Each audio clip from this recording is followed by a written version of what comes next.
debemos pasar a dar unas conclusiones que se nos antojan necesarias para poder dejar no la última palabra, porque ni más faltaba que querramos cerrar aquí los debates, porque serán muchísimos, tal como ustedes los han visto, pero sí tal vez dejar algunos elementos de juicio que pueden ser muy necesarios en la aplicación de este acto legislativo, bien sea desde el punto de vista constitucional, si se declara exequible o inexequible, y dependiendo de ese resultado también en el campo penal. Siendo ello así, lo primero que debemos decir es que estamos de acuerdo con la protección constitucional a los niños, a las niñas y a los adolescentes. Eso creemos que no puede estar en discusión ni se puede tomar como disculpa para agravar otros derechos. Segundo, la norma, el artículo 34 de la Constitución, cuando se habla de esa famosa distinción entre reglas y principios, es una de las normas que nos permite mostrar cómo en la Constitución también se pueden establecer unas reglas.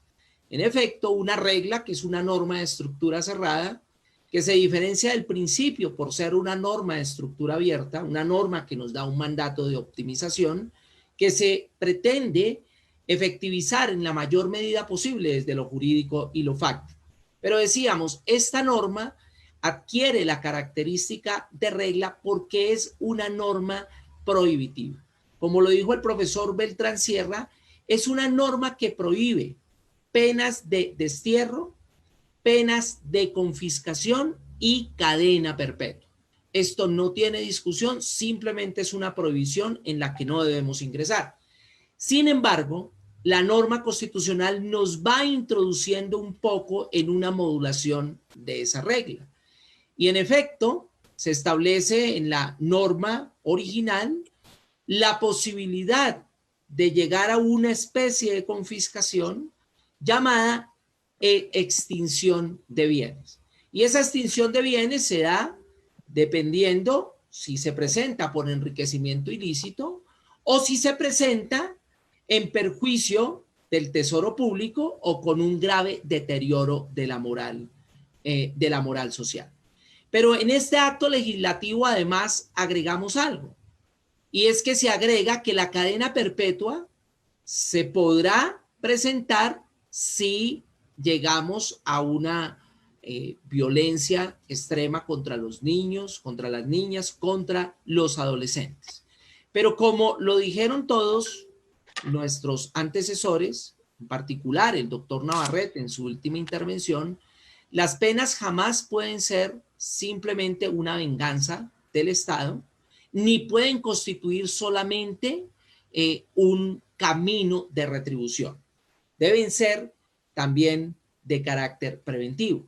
Y en ese sentido sí creemos que hay algo muy importante de destacar de este acto legislativo, y es el contemplado en el inciso quinto, en el cual se establece que se deberá formular también en el término de un año una política pública integral que desarrolle la protección de niños, niñas y adolescentes, fundamentada principalmente en las alertas tempranas, fundamentada en la educación, fundamentada en la prevención, fundamentada en el acompañamiento psicológico y la garantía de una efectiva judicialización y, por supuesto, una condena cuando los derechos resulten vulnerados. Esta parte es muy importante y es la que creemos que realmente cumple todos los requisitos de constitucionalidad.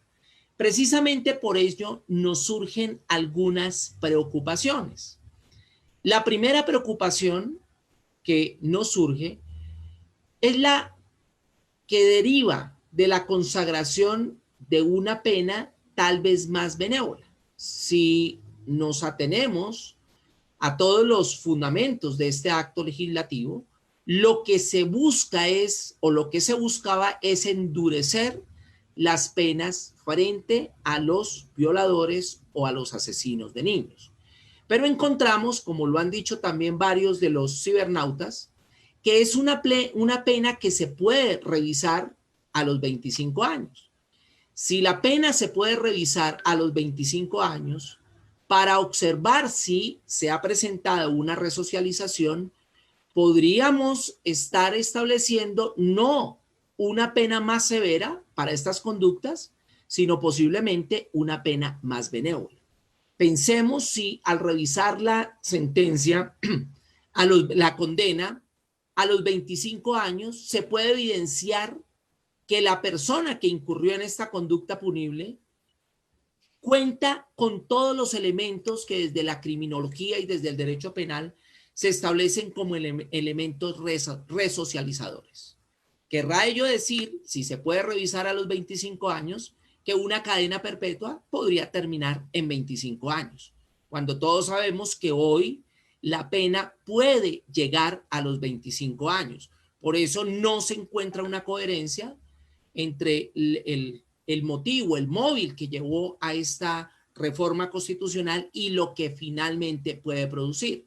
Si el móvil realmente se buscaba como una protección a los niños a través de una cadena perpetua, pues resulta en la práctica totalmente desconfigurado, porque la protección a los niños puede resultar en 25 años y no como hoy se tiene. Ahora, el profesor Navarrete también decía, es otra preocupación, desde el punto de redención de la pena. Y surge aquí una pregunta muy interesante.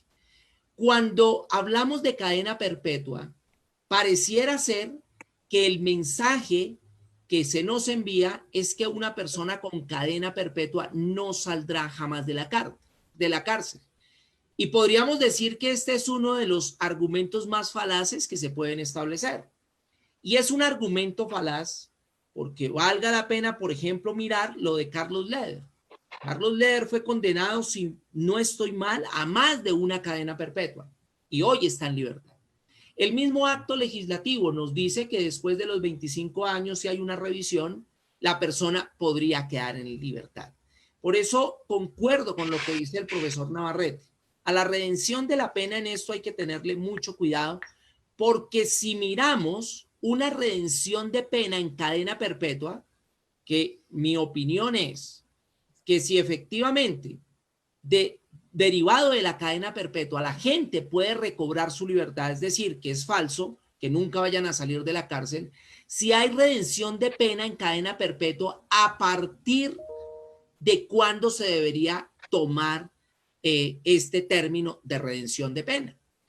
Y aparece, obra en nuestro ordenamiento jurídico, la resolución 110 del año 2014, aplicada por nuestras altas cortes, aplicada por el Consejo de Estado, aplicada por la Corte Suprema de Justicia, una resolución que emana de la Superintendencia Financiera de Colombia, que se refiere a las tablas de mortalidad de los colombianos. Y si tomáramos como punto de referencia, como comparación en la aplicación de esta resolución, podríamos examinar el caso del señor Uribe Noguera, el asesino y violador de la niña Juliana Zamboni, uno de los hechos más detestables que han ocurrido en nuestro país. Vemos que era un señor de 38 años al momento de ser condenado. Un señor de 38 años, aplicando esta tabla, solamente tendría una esperanza de vida de 40.8 años. En la realidad, ¿qué pasó con la legislación vigente hasta antes de la entrada en vigencia del acto legislativo? Que fue condenado a 52 años. Y hemos visto que ya se le están aplicando criterios de redención de pena. Ya viene existiendo una redención de pena.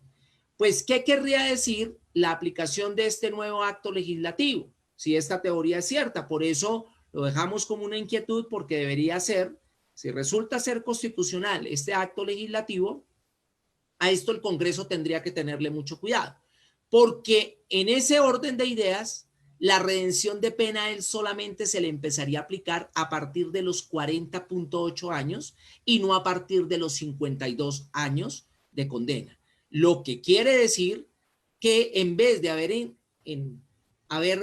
haber fortalecido la pena, lo que hemos es implementado una pena más benévola frente a estos crímenes que sin duda alguna son crímenes atroces. Y finalmente, debemos decir, y esto posiblemente refuerza los argumentos del populismo punitivo.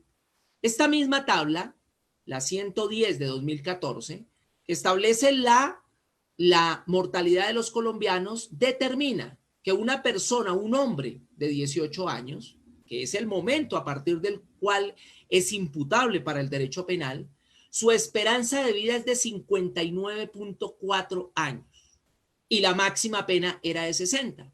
Lo que querría decir que en la legislación que teníamos ya existía la cadena perpetua, porque si se aplicara la máxima pena, que es de 60 años, y el máximo puede vivir 59.4 años más teniendo 18 años, y claro, entre más años será menor, es decir, menor esperanza de vida, pues querría decir que este señor muere en la cárcel. Con esto creo haber planteado no solamente unas conclusiones, sino estar dando elementos para el debate posterior, no solamente en la Corte Constitucional, sino en el Congreso de la República y, por supuesto, en la judicatura de carácter penal. Muchas gracias. Gracias, doctor Velandia, por sus conclusiones de este coloquio virtual. 5:53 de la tarde, casi 2 horas de transmisión. Ya para finalizar, agradecimientos a la doctora Diana Beltrán, quien ha estado detrás de cámaras, a la Asociación Colombiana de Derecho Procesal Constitucional, a todo el equipo que hace parte del EGIS ámbito jurídico, a nuestros extraordinarios conferencistas, pero también a nuestros seguidores que nos reportaron sintonía, jueces, estudiantes de derechos, funcionarios judiciales, magistrados, abogados litigantes. Dejamos así este importante análisis para estructurar un mejor criterio para la comunidad jurídica y aportar así a este debate que sin duda es uno de los más importantes en materia de derecho constitucional, penal y política criminal. Nos vemos hasta en una próxima ocasión.